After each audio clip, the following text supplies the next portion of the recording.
Glow of physics में आप सबका स्वागत है। प्यारे बच्चों, आज का जो हमारा टॉपिक है वो है बच्चों, why transformer not work on DC supply. बहुत ही महत्वपूर्ण प्रश्न है बच्चों कि ट्रांसफॉर्मर जो है डीसी सप्लाई में काम क्यों नहीं करता है, जबकि एसी सप्लाई में जो है ये क्या करता है बच्चों, वर्क करता है बच्चों। तो सबसे पहले इस प्रश्न का, इस क्वेश्चन का जो आंसर अगर हमें ढूंढना है बच्चों, तो सबसे पहले हमें ट्रांसफॉर्मर का सिद्धांत हमको आना चाहिए कि ट्रांसफॉर्मर का सिद्धांत क्या है। तो ट्रांसफॉर्मर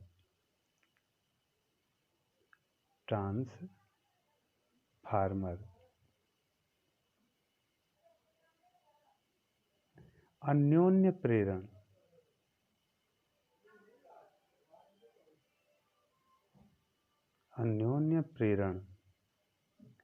के सिद्धांत पर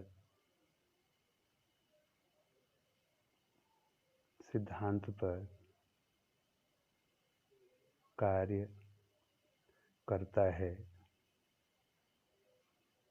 ठीक है बच्चों, ये है ट्रांसफॉर्मर का सिद्धांत कि वह अन्योन्य प्रेरण के सिद्धांत पर कार्य कर रहा है बच्चों।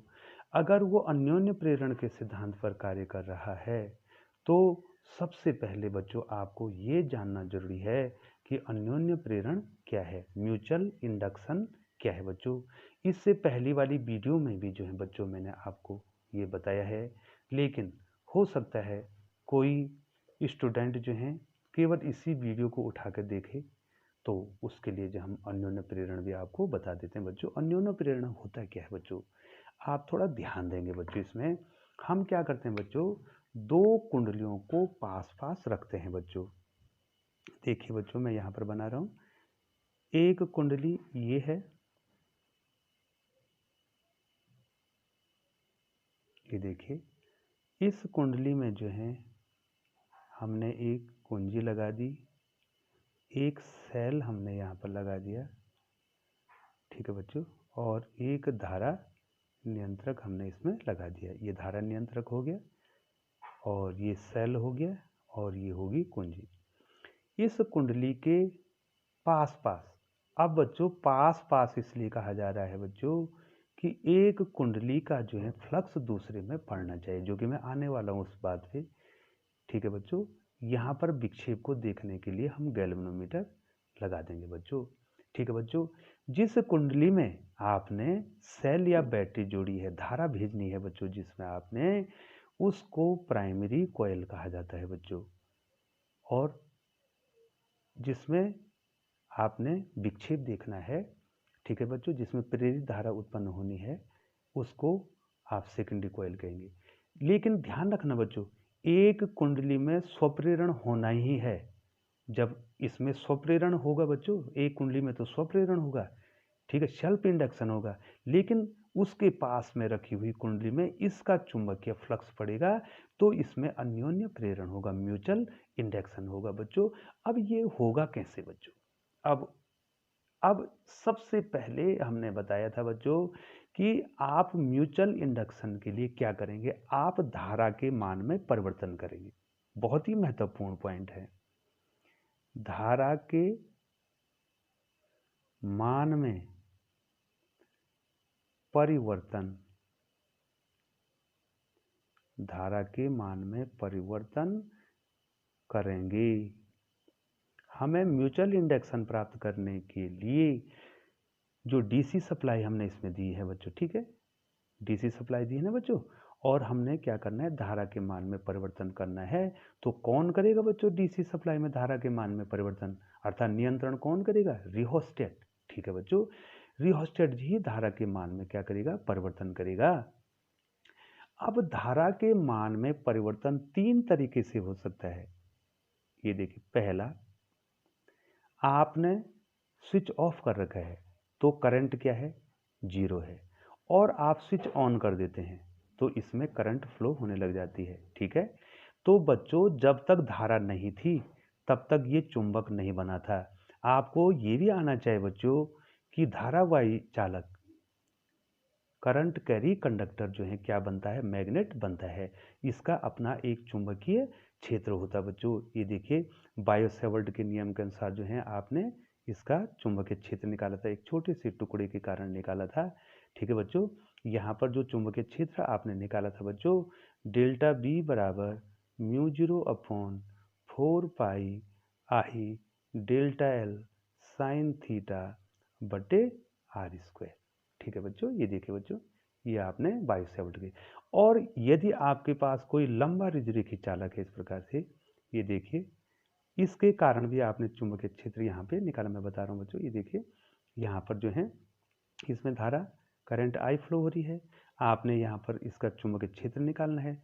तो ये म्यू 0/2 पाई I/R होता है बच्चों। अब यहाँ पर एक महत्वपूर्ण बात है बच्चों, यहाँ पर जो है जो करंट कैरी कंडक्टर है अर्थात जो धारावाही चालक है, उसका चुंबकीय क्षेत्र जो है किसके प्रोपोर्शनल हो रहा है, धारा, ये जो करंट के प्रोपोर्शनल हो रहा है बच्चों।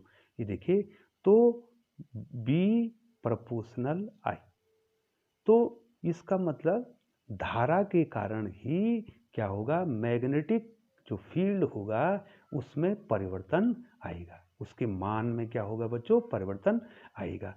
और अगर अब फ्लक्स कैसे जनरेट होगा बच्चों, आपने मान लीजिए आपने जो मैग्नेटिक फील्ड है, ये देखिए मैं आपको सारा यहाँ पर फिर समझा रहा हूँ, मैग्नेटिक फील्ड है, ये मैग्नेटिक फील्ड है, ये करंट ने जनरेट कर लिया बच्चों।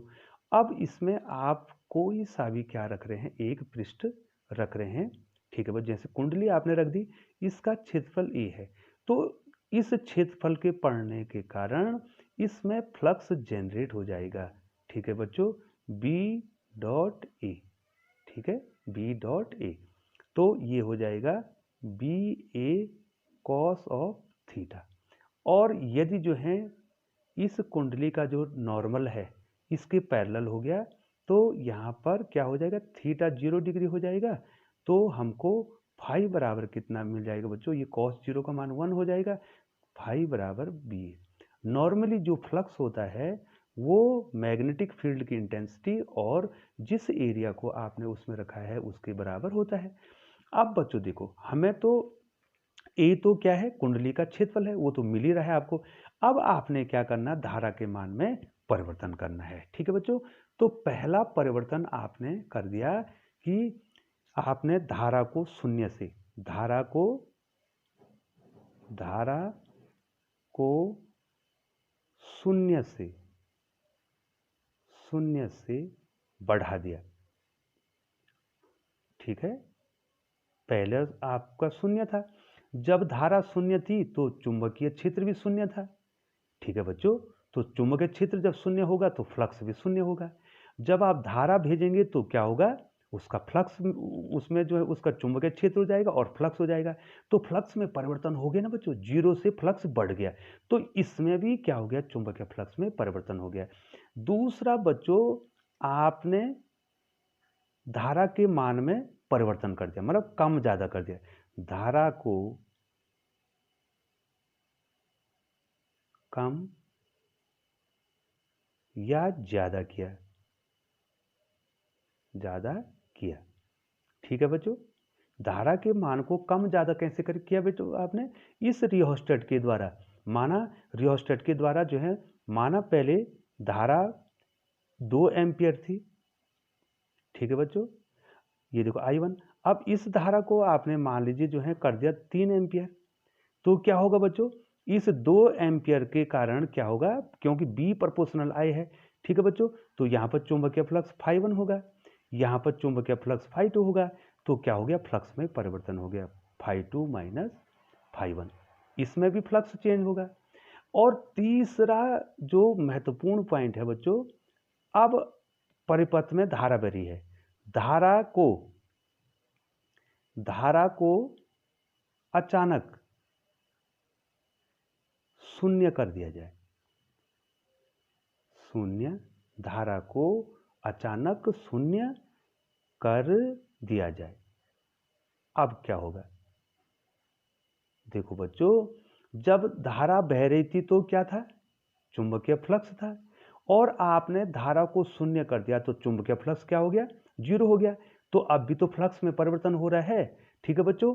तो मेन कारण क्या है बच्चों, जब हम क्या करते हैं, अब आपको यहां हम लिए चलते हैं बच्चों, जब हम क्या करते हैं, दो कुंडलियों को पास पास रखते हैं, उनमें से किसी एक कुंडली में धारा के मान में परिवर्तन करते हैं, और मैंने बता दिया बच्चों धारा के मान में कैसे परिवर्तन कर सकते हैं।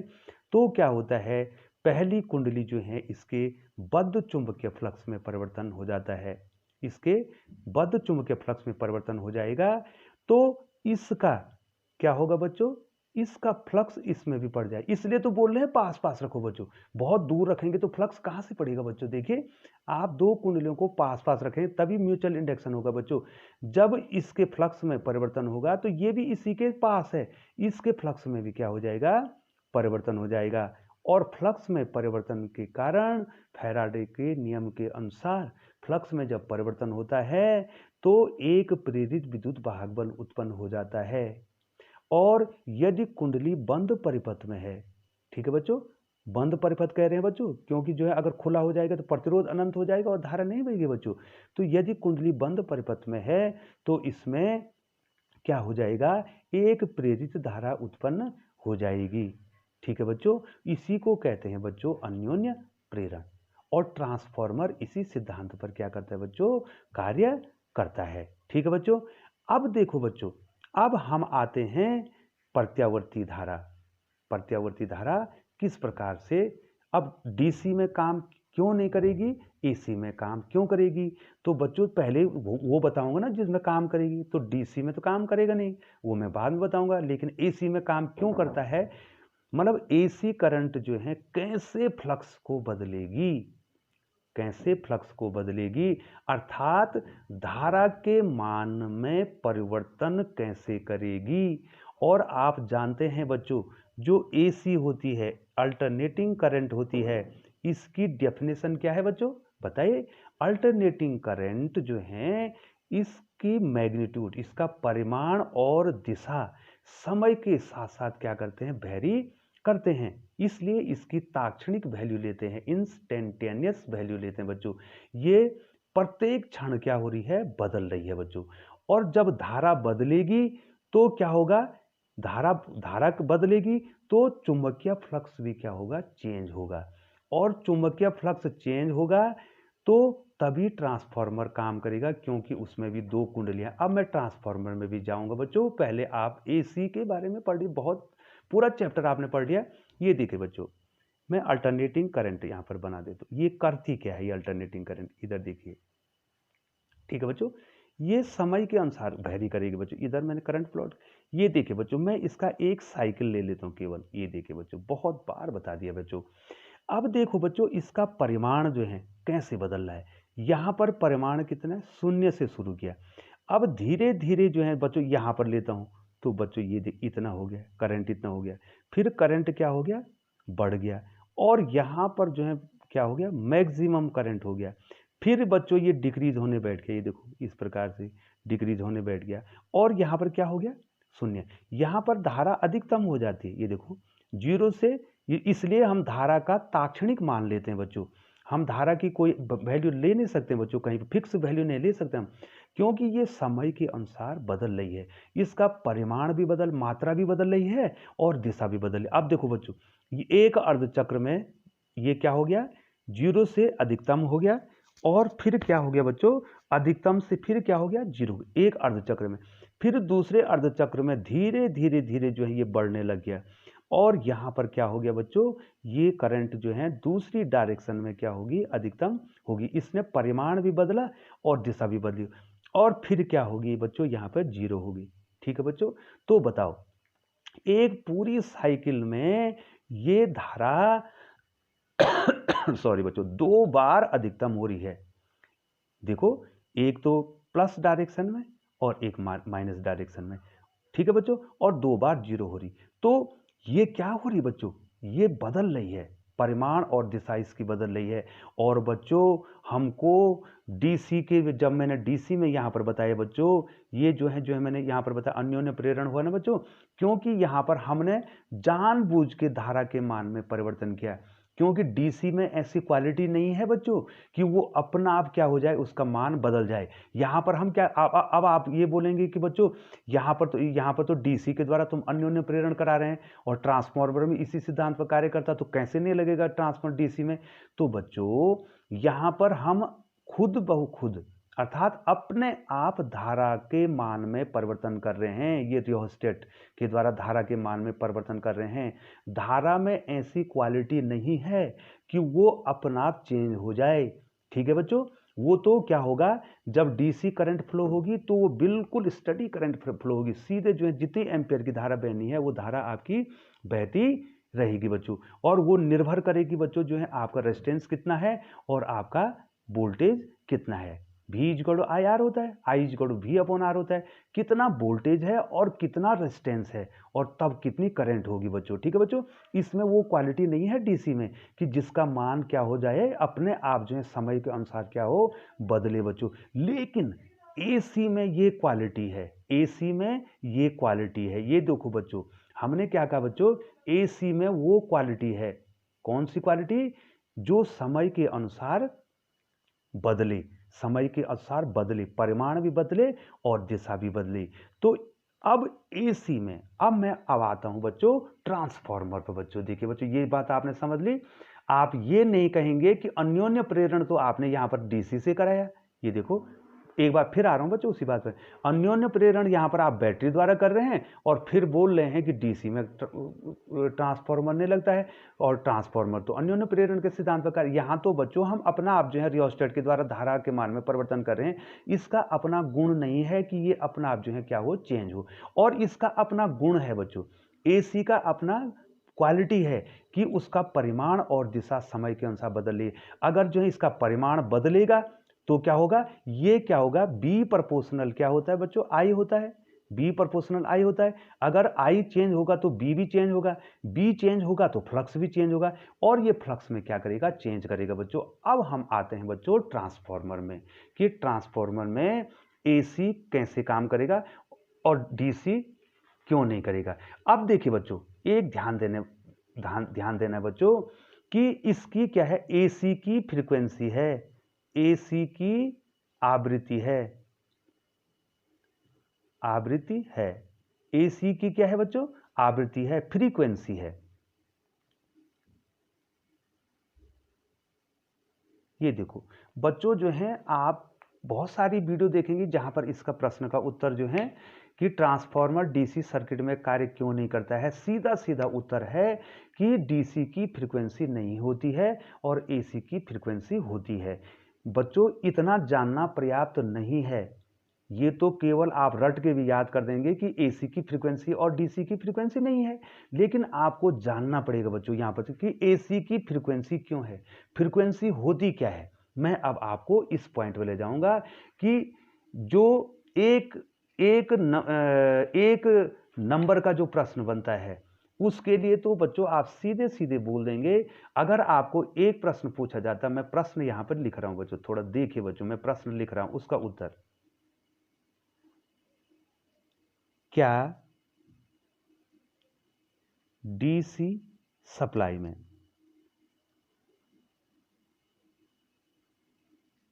में ट्रांसफार्मर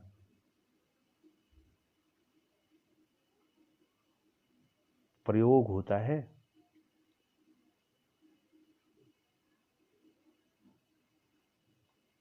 ठीक है बच्चों, एसी में तो प्रयोग होता है, क्या डीसी सप्लाई में ट्रांसफार्मर प्रयोग होता है।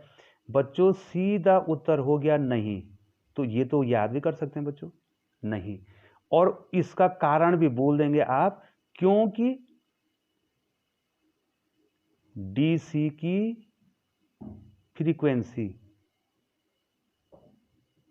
फ्रीक्वेंसी नहीं होती। ठीक है बच्चों, ये तो इसका जनरल उत्तर हो गया बच्चों, कि डीसी की फ्रीक्वेंसी नहीं होती, इसलिए हम उसको लगा नहीं सकते बच्चों। अब आपको ये जानना है कि डीसी की फ्रीक्वेंसी क्यों नहीं है और एसी की फ्रीक्वेंसी कैसी है।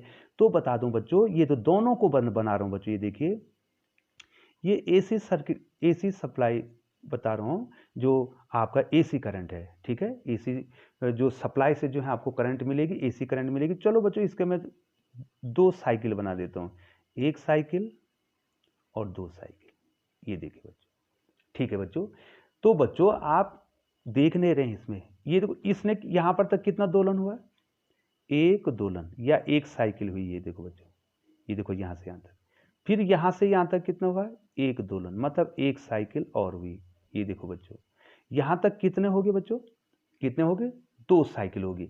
अब एसी क्या करती है, एसी की फ्रीक्वेंसी बराबर 50 साइकिल प्रति सेकंड, अर्थात 50 साइकिल प्रति सेकंड का मतलब हो गया कि 1 सेकंड में 50 दोलन करता है, ठीक है बच्चों।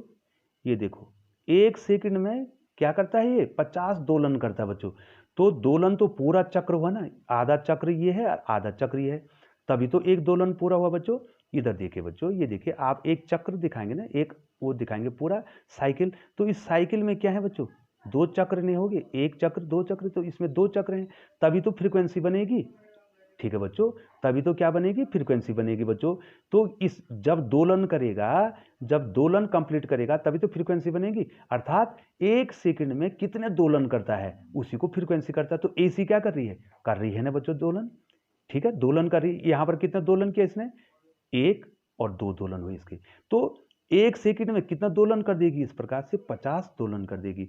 तो बच्चों होगी ना, एसी की क्या है, फ्रीक्वेंसी है, एसी की फ्रीक्वेंसी है, और डीसी की फ्रीक्वेंसी क्यों नहीं है। अब देखिए बच्चों, अब ये एसी है, अब डीसी में क्या होता है बच्चों, डीसी में कोई फ्रीक्वेंसी नहीं है। इधर देखिए, इस प्रकार से डीसी,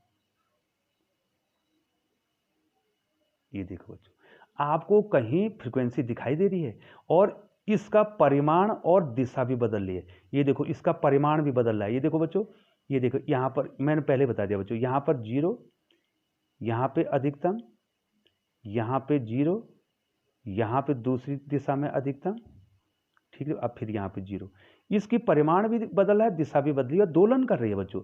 अब यहां पर एसी क्या कर रही है बच्चों, एसी का न तो परिमाण बदल रहा है और न तो दिशा बदल रही है, ठीक है। ये एसी करंट होगी, तो इसकी फ्रीक्वेंसी ही नहीं है, ये दोलन ही नहीं कर रही बच्चों। कहां से होगी, कहां पर बताएंगे आप, ये थोड़ी नहीं है दोलन, ठीक है बच्चों। ये दोलन तो ये है बच्चों, एक कंप्लीट दोलन ये हो गया, ठीक है। इसकी फ्रीक्वेंसी ही नहीं है, तो ये उसमें काम नहीं करेगी। अब देखो बच्चों, इतना समझाने के बाद बच्चों, अब हम जाते हैं ट्रांसफार्मर पे, ठीक है बच्चों। अब ट्रांसफार्मर कैसे काम करता है और डीसी में काम क्यों नहीं करता बच्चों। तो बच्चों, एक जनरल जो है मैं यहाँ पर ट्रांसफार्मर बना देता हूँ बच्चों। देखिए बच्चों, अगर मुझे पूरा पावर सप्लाई बतानी है तो मैं आपको उसको बता देता हूँ बच्चों। देखिए बच्चों, यहाँ पर मैं जो पावर स्टेशन है वहाँ पर आपने स्टेप अप ट्रांसफार्मर लगाया है। देखो, ये प्राइमरी कॉइल है, ये देखिए, है ना प्राइमरी कॉइल, ये देखिए। अब इसको आपने एसी मेन से जोड़ रखा है। ये देखिए बच्चों, ये पावर हाउस हो गया, ये पावर हाउस से आपने इसकी प्राइमरी कॉइल, ये देखो, ये पावर हाउस है, ये एसी मेन से आपने प्राइमरी कॉइल जोड़ दी बच्चों। ये देखिए, 1 2 3 फेरे, कम फेरे होंगे, ठीक है। ये प्राइमरी कॉइल होगी, यहाँ पर लोहे की क्रॉड होगी, ये देखिए, लोहे की क्रॉड होगी, और ये सेकेंडरी कॉइल होगी, इसमें फेरे ज़्यादा होंगे बच्चों, ठीक है। ये क्या गया, स्टेप अप ट्रांसफार्मर, ठीक है बच्चों।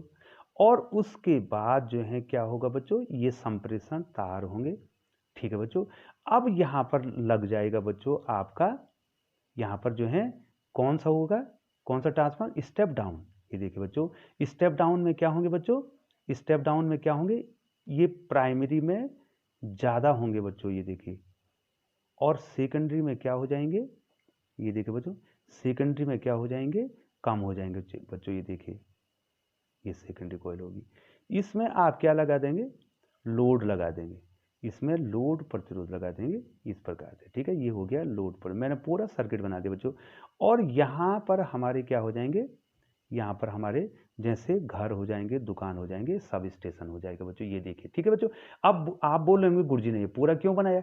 अब क्या होता बच्चों, अब मैं आपको बताता हूं इसमें बच्चों कि ट्रांसफॉर्मर अन्योन्य प्रेरण के सिद्धांत पर कार्य करता है। जब हम एसी सोर्स को इसकी प्राइमरी कॉइल पर लगाते हैं, ठीक है बच्चों, तो क्या होता है बच्चों, इसके फ्लक्स में क्या होता है, परिवर्तन होता है। इसके फ्लक्स में क्या होता है, प्राइमरी कॉइल के क्या होगा, फ्लक्स में क्या होगा बच्चों, परिवर्तन होगा। क्योंकि धारा की दिशा और परिमाण और दिशा समय के अनुसार बदल रही है, तो क्या होगा, इसके फ्लक्स में परिवर्तन होगा। तो इसका फ्लक्स किस में पड़ेगा, सेकेंडरी कॉइल में भी पड़ेगा और अन्योन्य प्रेरण हो जाएगा बच्चों। ठीक है बच्चों, अन्योन्य प्रेरण हो जाएगा और ये ट्रांसफॉर्मर इसमें काम करने लग जाएगा। लेकिन डीसी में क्या होगा बच्चों, अब डीसी में क्या है, डीसी में क्या होगा, मान लीजिए मैंने डीसी लगा दिया बच्चों। ठीक है, इसमें यहां देखिए बच्चों, मैं डीसी, ये तो एसी, ये स्टेप अप ट्रांसफॉर्मर है, ये स्टेप डाउन ट्रांसफॉर्मर है। ठीक है बच्चों, ये एसी में। अब मैं डीसी में, चलो मान लीजिए डीसी में लगा देते हैं बच्चों। ये देखो, मैंने स्टेप अप ट्रांसफॉर्मर लगा देता हूं, मान लीजिए डीसी में। ठीक है, स्टेप अप ट्रांसफॉर्मर मैंने डीसी में लगा दिया, मैंने ये डीसी सोर्स से जोड़ दिया बच्चों, ये बैटरी से जोड़ दिया। ठीक है, अब होगा क्या, अब होगा क्या बच्चों, ये डीसी सोर्स लगा रखा मैंने यहाँ पे, होगा क्या, करंट तो फ्लो होगी बच्चों प्राइमरी कॉइल में, प्राइमरी कॉइल में करंट फ्लो होगी। लेकिन प्राइमरी कॉइल में जब करंट फ्लो होगी तो इसकी कोई फ्रीक्वेंसी नहीं है, अर्थात इसके मान में कोई परिवर्तन नहीं हो रहा है। धारा के मान में जब परिवर्तन नहीं होगा तो इसके फ्लक्स में भी परिवर्तन नहीं होगा। अगर जब इसके फ्लक्स में परिवर्तन नहीं होगा तो वो फ्लक्स जो है सेकेंडरी कॉइल में नहीं पड़ेगा। तो जब सेकेंडरी कॉइल में नहीं पड़ेगा तो यहां क्या नहीं होगी, ये काम, ये ट्रांसफॉर्मर इसमें काम, अगर जो इससे आउटपुट लेंगे तो आउटपुट आपको नहीं मिलेगा बच्चों। ये देखिए, यहां पर लोड ले लिया हमने, ये देखो, ये लोड ले लिया, यहां से हमने क्या ले लिया बच्चों, यहां से हमने क्या ले लिया, आउटपुट, ये आउटपुट ले लिया, ये हमने लोड लगा रखा था, हमने आउटपुट देखा तो आउटपुट आपको मिला ही नहीं, क्योंकि बच्चों उसने फ्लक्स में परिवर्तन नहीं किया, धारा के मान में परिवर्तन नहीं हुआ। जब धारा के मान में परिवर्तन नहीं हुआ तो चुंबकीय फ्लक्स में भी परिवर्तन नहीं हुआ, और जब चुंबकीय फ्लक्स में जो है इस प्राइमरी कॉइल की चुंबकीय फ्लक्स में परिवर्तन ही नहीं हुआ तो सेकेंडरी कॉइल में कहां से पड़ेगा बच्चों, ये फ्लक्स ऐसे पड़ता बच्चों, ये देखिए ऐसे, ये फ्लक्स जो है इसका फ्लक्स इसमें भी पड़ जाएगा। ये देखो, जो फ्लक्स इसमें होगा सेम फ्लक्स, ध्यान रखना बच्चों, प्राइमरी कॉइल का ध्यान बहुत ही महत्वपूर्ण है। प्राइमरी कॉइल का जो फ्लक्स होता है वही सेकेंडरी कॉइल का फ्लक्स होता है। फैराडे के द्वितीय आपने ट्रांसफॉर्मर जब हमने बताया था, उतना ही फ्लक्स इसको हो, उतना ही फ्लक्स, क्योंकि वही फ्लक्स इसमें भी पड़ रहा है। ठीक है बच्चों, तो बच्चों क्लियर होगी, बच्चों आप क्लियर होगे ना कि डीसी में क्यों नहीं कर सकते, क्योंकि डीसी सोर्स जो है उसकी फ्रीक्वेंसी नहीं है, अर्थात फ्रीक्वेंसी को भूल जाए। अब आप ये बोलो कि डीसी करंट जो है समय के अनुसार बदलती नहीं है। ठीक है, हां अगर आप बदलना चाहें तो आप रियोस्टेट से बदलते रहो उसको, ठीक है बच्चों, लेकिन सामान्य स्थिति में डीसी करंट जो है सेम रहती है। तो जब करंट सेम रहेगी तो फ्लक्स भी सेम रहेगा, उस फ्लक्स में परिवर्तन ही नहीं होगा। तो फ्लक्स में परिवर्तन नहीं होगा तो अन्योन्य प्रेरण तो होगा नहीं, तो क्या होगा, इसका फ्लक्स इसमें पड़ेगा नहीं। हां, इस प्राइमरी कॉइल में आपकी करंट फ्लो होगी। ठीक है बच्चों, प्राइमरी कॉइल में आपकी करंट फ्लो होगी। अब आपको ये बताना है कि जब इस प्राइमरी कॉइल में जो है ये करंट फ्लो होगी तो बच्चों क्या होगा कि इसमें ये जो इंडक्टेंस है ये काम नहीं करेगा बच्चों, इंडक्टेंस काम नहीं करेगा, वो बाधा ही नहीं पहुंचाए, क्योंकि इंडक्टेंस जो है एसी में ही काम करता है। मैं आपको बताऊंगा इसके बाद, फिर बता रहा हूं। तो क्या होगा, यहां पर जो रिजल्टेंट इंपीडेंस है वो आर के ही बराबर होगा, क्योंकि कुंडली का भी क्या होता है, अपना प्रतिरोध होता है बच्चों। तो अब जो है धारा के मार्ग में कोई बाधा नहीं पहुंच रही है, तो ये धारा बहुत ज्यादा हो जाएगी बच्चों, यहां बहुत ज्यादा धारा प्रवाहित हो जाएगी। और क्या हो जाएगा, अगर का बहुत देर तक जो है आप सप्लाई को रख रहे हैं बच्चों, तो ये जल भी सकता है। ठीक है, ये जल जाएगा बच्चों। ये प्राइमरी कॉइल क्या हो जाएगी बच्चों, अगर ट्रांसफॉर्मर में आपने डीसी सप्लाई लगाई और बहुत देर तक जो है उस सप्लाई को रखा, तो ये जल जाएगा, और जलने का ये जल जाएगा बच्चों। ठीक है बच्चों, ये हीटेड हो जाएगा और जल जाएगा। क्योंकि बच्चों इसलिए हो रहा है क्योंकि जो है ये जो डीसी सर्किट है इसमें ये कॉयल इंडक्टेंस काम नहीं करती है, क्योंकि जो इंडक्टेंस है ये भी फ्रीक्वेंसी पर काम करता है बच्चों। अब मैं आगे बताने वाला हूं, ठीक है बच्चों। तो क्या हो जाएगा, इंपीडेंस कम हो जाएगा बच्चों, और इंपीडेंस कम होने के बाद इंपीडेंस केवल रेजिस्टेंस के बराबर ही रह जाएगा। और वैसे भी कुंडली का रेजिस्टेंस जो है बहुत कम होता है, और बहुत कम होगा तो बच्चा बहुत ज़्यादा करंट फ्लो होगी, और प्राइमरी कॉयल जो तुम्हारी जल जाएगी। ठीक है बच्चों, एक और तो हम जो है डीसी सर्किट में ट्रांसफार्मर लगाने की बात कर रहे हैं, और दूसरी ओर जो है आपकी कॉइल जल गई। तो जब आपकी कॉइल जलेगी बच्चों, जब आप प्रैक्टिकल करके देखना, घर में एक 12 वोल्ट की बैटरी लाना और ट्रांसफार्मर की प्राइमरी कुंडली पर लगा देना, उसको प्राइमरी कॉइल पर देखना, और आधा घंटे छोड़ देना, ये ट्रांसफार्मर की प्राइमरी कॉइल जो है जल जाएगी। सेकेंडरी कॉइल तो जलेगी नहीं, क्योंकि उसमें तो कोई करंट ही फ्लो नहीं हो रही। तो ठीक है बच्चों, अब हम आपको एक चीज इसमें बताना चाह रहे हैं बच्चों, मैंने काफी डिटेल से जो है बच्चों आपको इसमें ले जाना चाह रहा हूं बच्चों। अब मैं आपको बताऊंगा कि एसी और ये इंडक्टेंस जो है, जो इंडक्टेंस है, ठीक है बच्चों, यहां पर जो कुंडली है ना बच्चों, ये देखिए बच्चों, ये कुंडली है ना, ये देखिए, ये कुंडली है, कोई कॉइल है, ये कॉइल है, कुंडली है, ये देखिए बच्चों, ध्यान दीजिए, ये कुंडली है, और इसका प्रेरकत्व एल है, इंडक्टेंस एल है बच्चों। ठीक है बच्चों, अब इसको एसी में भी जोड़ना है और डीसी में भी जोड़ना है, तो किस में ये काम करेगा? बहुत ही महत्वपूर्ण प्रश्न कि इंडक्टेंस किस में काम करता है। ठीक है बच्चों, बहुत महत्वपूर्ण प्रश्न आ गया है। सारे प्रश्नों को मैंने इसी वीडियो में आपको देने की कोशिश की है।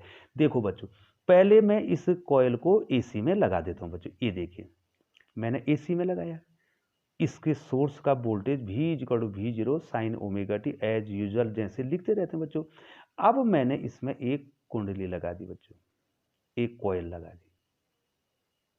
अब आप बोलेंगे क्या ये धारा के मार्ग में बाधा पहुंचाएगा? तो बिल्कुल पहुंचाएगा बच्चों, बिल्कुल पहुंचाएगा धारा के मार्ग में। ये धारा में रुकावट डालेगा। देखो, इसके सिरों का वोल्टेज VL मान लीजिए मैंने बच्चों, और इसका इंडक्टेंस L मान लिया बच्चों।